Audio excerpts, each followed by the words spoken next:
ओम नमो भगवते वासुदेवाय। श्रीमद् भगवद गीता पंचदश अध्याय पुरुषोत्तम योग। आज पर्व 170। पंचदश अध्याय शुरू करवार पूर्वे आमारा देखे नेब जे पंचदश अध्यायेर बक्तव्य की। पंचदश अध्याये 20टी मंत्र आछे। शेष जे मंत्र सेई मंत्रे भगवान এই অধ্যায়ের একটি বিষয় পরিচয়ে একটি অপূর্ব কথা বলেছেন। তিনি বলছেন, ইতি গুহ্যতমং শাস্ত্রমিদমুক্তং মায়া অনঘ। হে নিষ্পাপ অর্জুন, এই গুহ্যতম শাস্ত্র আমা কর্তৃক কথিত হল। এটি জানলে মানুষ কৃতকৃতার্থ হয়। ইতি শব্দটি এখানে সমাপ্তি জ্ঞাপক। এই ইতি অধ্যায়ের সমাপ্তি দ্যোতক, নিশ্চয়ই গ্রন্থের পরিসমাপ্তি প্রকাশক নয়। অষ্টাদশ অধ্যায় যখন এই গ্রন্থ গীতা গ্রন্থ শেষ হবে, সেখানেও আছে ইতিতে জ্ঞানম আখ্যাতং গুজ্জাত গুজ্জতরং মায়া। অষ্টাদশ অধ্যায় 63তম শ্লোকে বলা হয়েছে, সেখানে ইতি শব্দটি গ্রন্থের শেষ বোঝাচ্ছে। পঞ্চদশ শ্লোকে অধ্যায়ের এই ইতিটি এই অধ্যায় শেষের ইঙ্গিত। বলছেন, ইদং শাস্ত্রং। সমগ্র গীতায় এই একটিমাত্র অধ্যায়কে বলা হয়েছে শাস্ত্র। তাতে বোঝা গেল এই অধ্যায়টি স্বয়ং সম্পূর্ণ এবং সমগ্র গীতাশাস্ত্রের সার এই পঞ্চদশ অধ্যায়ে আছে। এই শাস্ত্র শব্দটির বিশেষণ দিয়েছেন ভগবান গুহ্যতম। এই গুহ্যতম শব্দ আর দুবার আছে গীতায়। একটি হচ্ছে নবম অধ্যায় আর একটি হচ্ছে অষ্টাদশ অধ্যায়। নবম অধ্যায়ের শুরুতেই তিনি বলেছেন, ইদং তু তে গুহ্যতমং প্রবক্ষ্যামি। আর অষ্টাদশ অধ্যায়ে যে ইতি শব্দের কথা পূর্বে বলা হলো, তারপর তিনি বলছেন পুনশ্চ অর্থাৎ ভূয় দিয়ে, সর্বগুহ্যতমং ভূয় শৃণুমে পরমং বচ। 64তম শ্লোকে অষ্টাদশ অধ্যায়ে তিনি এই গুহ্যতমং শব্দটি আবার বলছে, ভূয় শৃণু অর্থাৎ আবার শোনো। দুইবার বলেছেন তিনি, একবার রাজবিদ্যা রাজগুহ্য যোগে আর একবার পুরুষোত্তম যোগে। অষ্টাদশ অধ্যায়ে তিনি আরও একবার বলছেন, অর্থাৎ তিনবার তিনি এই গুহ্যতম কথাটি ব্যবহার করলেন। নবম অধ্যায় আর অষ্টাদশ অধ্যায় দুটোর যে নবম অধ্যায় 34তম শ্লোক আর অষ্টাদশ অধ্যায়ের 65তম শ্লোকের প্রথম যে কথাটি সেটি একই। মন্মনা ভব মদ্ভক্ত মজ্জাজিং মাং নমস্কুরু। শেষার্ধ প্রায় একই প্রকার, নতুন কথা কিছু নেই। যেটা বলা হচ্ছে সেটা মহিমা জ্ঞাপক। এই উভয় স্থানেই বলা হয়েছে মামেব এষ্যসি, অর্থাৎ আমাকেই প্রাপ্ত হবে। নবম অধ্যায়ে বলছেন মত পরায়ণ হয়ে আমাতে মন দিয়ে, অর্থাৎ যুক্ত এবং আত্মানং মত পরায়ণ। আর অষ্টাদশে বলছেন সত্য প্রতিজ্ঞা করে তোমাকে বলছি, সত্যং তে প্রতিজানে। পঞ্চদশ অধ্যায়ে যে গুহ্যতম শব্দের পরে আছে কৃতকৃতার্থর কথা, অর্থাৎ তুমি কৃতকৃতার্থ হবে এই গুহ্যতম শাস্ত্র জানলে। আর গুহ্যতম কথার পূর্বে আছে যিনি এরূপভাবে এবং আমাকে পুরুষোত্তম বলে জানতে পারেন, তিনি সর্ববিধ হয়ে সর্বতভাবে আমাকে ভজনা করেন। অর্থাৎ যিনি আমাকে এই প্রকারে পুরুষোত্তম বলে জানতে পারেন। এই যে 19টি শ্লোকে তিনি প্রথমে বলবেন যে যে কীভাবে তিনি এই পুরুষোত্তম কাকে বলে, এই শাস্ত্রের কথা বলবেন। এই গুহ্যতম শাস্ত্র তিনি পুরুষ অধ্যায়, সেটি যখন জানতে পারবে যে ভগবানকে পুরুষোত্তম বলে, তিনি সর্ববিধ হয়ে সর্বতভাবে আমাকে ভজনা করেন। এই ভজনের কথা মন্মনা ভব মদ্ভক্ত শ্লোকে দুবার বলা হয়েছে সমগ্র গ্রন্থে। অর্থাৎ বোঝা গেল যাকে জানতেই হবে তিনি পুরুষোত্তম। পুরুষোত্তমকে জানতে হবে। কিভাবে জানবে না, এবং এই প্রকারে। সেটি হচ্ছে পঞ্চদশ অধ্যায়। অধ্যায়ের প্রথম থেকে অষ্টাদশ শ্লোক পর্যন্ত এই পুরুষোত্তম তত্ত্ব স্থাপন করেছেন তিনি। আর 19তম শ্লোকে বলছেন যো মাম এব অসংগ্র জানাতি পুরুষোত্তম, অর্থাৎ এই প্রকারে আমার পুরুষোত্তম তত্ত্ব সম্বন্ধে জানবে, জেনে আমাকে ভজনা করবে। তারপরে ইতি গুহ্যতম শাস্ত্র। সুতরাং গুহ্যতম শাস্ত্র বলতে যে পঞ্চদশ অধ্যায়টিকে বোঝাচ্ছে এ বিষয়ে কোনো সন্দেহ নেই। নবম অষ্টাদশ অধ্যায়ের পুরুষোত্তম শব্দটি নেই বটে, কিন্তু নবমে কি আছে, পরং ভাবং এই কথাটি আছে। অর্থাৎ ভগবানের যে মানুষের তনুই যে পরম ভাব, একথা তিনি বলেছেন নবম অধ্যায়ের 12তম শ্লোকে।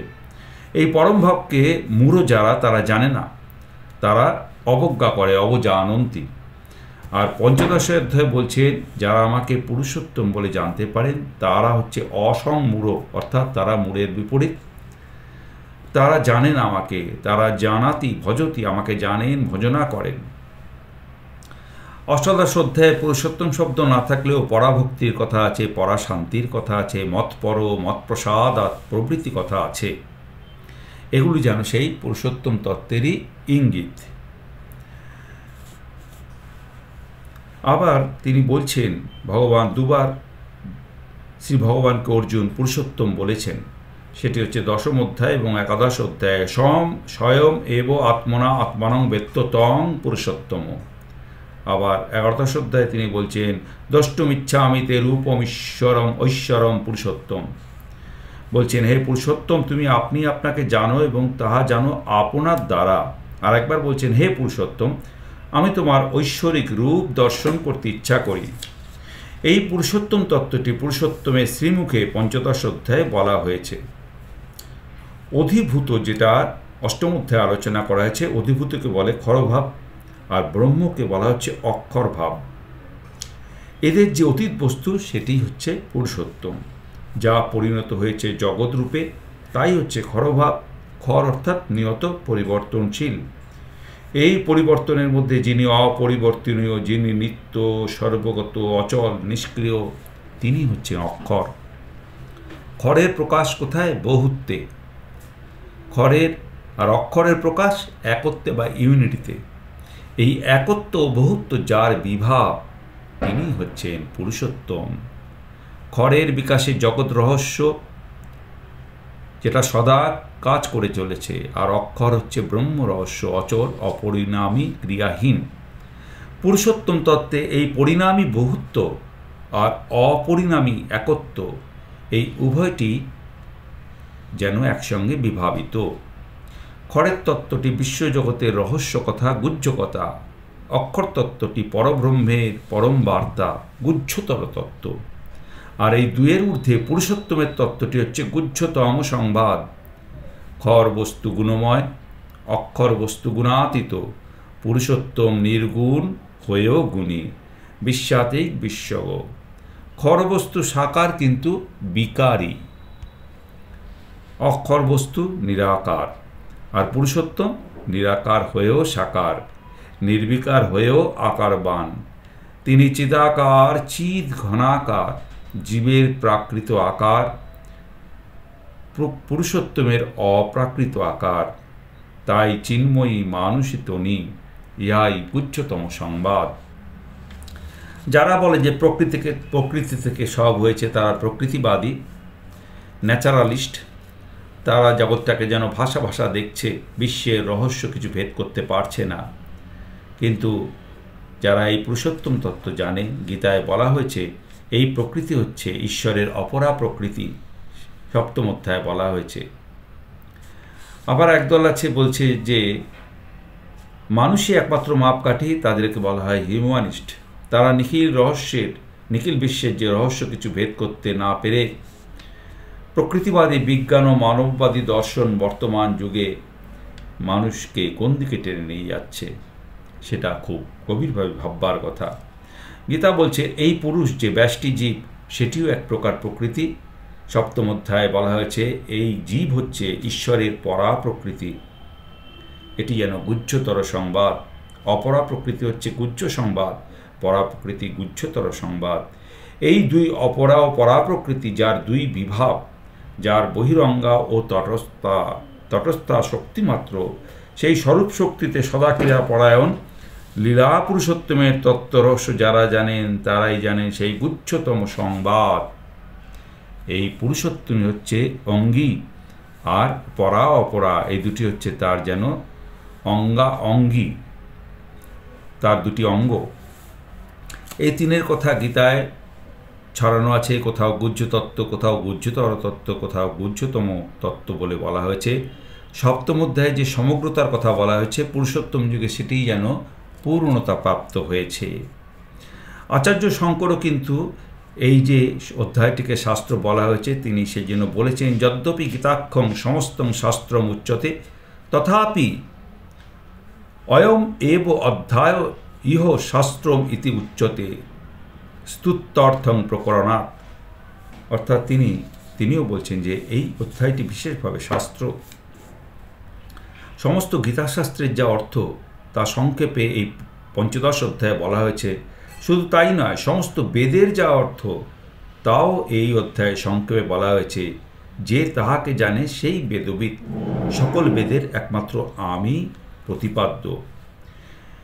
এই যে 20তম শ্লোকে অর্জুনকে অনঘ বলে সম্বোধন করেছেন, অর্থাৎ নিষ্পাপ বলে, তাই নিষ্পাপ বলেই অর্জুন এই অধ্যায় শুনতে পেলেন। আমরাও নিষ্পাপ হতে হবে এবং নিষ্পাপ হওয়ার জন্য এই অধ্যায় আমরা হৃদয়ঙ্গম করার চেষ্টা করব। আজকে এই ভূমিকার দ্বারা পঞ্চদশ অধ্যায় শুরু হলো। গঙ্গা, গীতা, সাবিত্রী, সীতা, সত্তা, পতিব্রতা, ব্রহ্মাবলী, ব্রহ্মবিদ্যা, ত্রিসন্ধ্যা, মুক্তিগেহিনী, অর্ধমাত্রা, চিতা, আনন্দা, ভবগ্নি ভ্রান্তি নাশিনী, বেদত্রী, পরানন্দা, তত্ত্বাত্মজ্ঞান মঞ্জুরি। গীতা এই 18টি নাম জপ করলে জ্ঞান সিদ্ধি এবং পরম পথ প্রাপ্ত হওয়া যায়। ওম শ্রীকৃষ্ণায় অর্পণমস্তু। হরি ওম তৎসৎ।